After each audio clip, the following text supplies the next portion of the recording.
সকাল সন্ধ্যা কোরআন তেলাওয়াত করছি, খুবই কোরআনকে ভালোবাসি, খুবই কোরআন পছন্দ করি, কিন্তু কোরআনের মাধ্যমে যেই শরীয়ত এসেছে সেই শরীয়তের গুরুত্ব দিতে চাই না। নিজের মন গড়ান মন মতো নিজের জীবনকে চালাতে চাই, পরিবারকে চালাতে চাই, সমাজকে চালাতে চাই।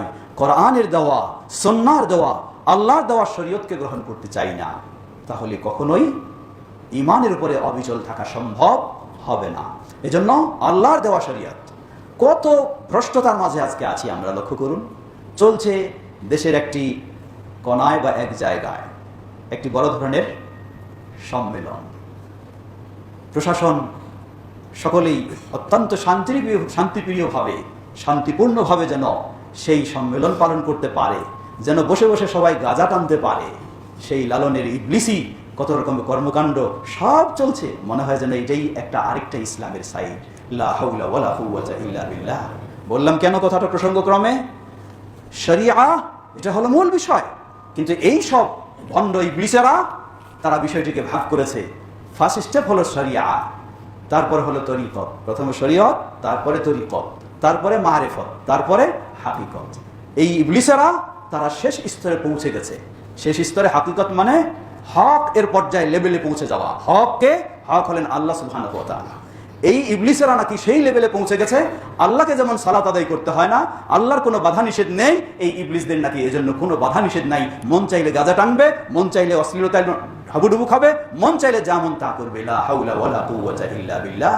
কিভাবে একজন মুসলিম এগুলিকে বুঝতে পারে, মানতে পারে? কিভাবে একজন মেনে নিতে পারে? আশ্চর্য বিষয়। কিভাবে হতে পারে? এই ইবলিসের দল, তারা বিশ্বাস করে, তাদের চিন্তা হলো তাদের সেই ব্যক্তিরা নাকি নবী রাসূলদের চেয়ে বহু ঊর্ধ্বে চলে গেছে। বলে কেন? নবী মুহাম্মদ সাল্লাল্লাহু আলাইহি ওয়াসাল্লাম তিনি গোটা জীবনটাই শরীয়ত মেনে চললেন। জীবনের শেষ মুহূর্তে তিনি বললেন, আসসালাহ আসসালাহ ওয়া মা মালাকাত আইমানুকুম। এই জীবনের শেষ মুহূর্তেও তোমাদেরকে আমি সতর্ক করছি, তোমরা সালাতের ক্ষেত্রে গুরুত্ব দাও, সালাতের ক্ষেত্রে যত্নবান হও, সালাতের ক্ষেত্রে মনোযোগী হও এবং তোমাদের অধীনস্থ সম্পদের সেই যাকাত প্রদান করো। জীবনের শেষ মুহূর্ত নিজে করলেন এবং তিনি তার উম্মাকে গাইড দিলেন। এর মানে কি?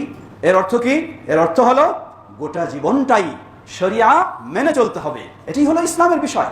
কিন্তু এই ইবলিসেরা বলে যে নবী রাসূলদের চেয়ে তাদের অবস্থানটা ঊর্ধ্বে। কেন? নবী রাসূলগণ এখনো ফার্স্ট স্টেপে শরিয়ার মধ্যেই আছেন। তরিকতেও যেতে পারেননি, মারিফতেও যেতে পারেননি, হাকিকতেও যেতে পারেননি। নাউযুবিল্লাহ। কি বিভ্রান্তি, কত রকমের নোংরামি, কত রকমের ভ্রষ্টামি। সবগুলির মূল বিষয় কি? সবগুলির মূল বিষয় হলো ইসলামকে যখন কোরআন এবং সহিহ হাদিস থেকে নেব না, তখন এই বিভ্রান্তির শিকার আপনাকে হতে হবে। আর যখন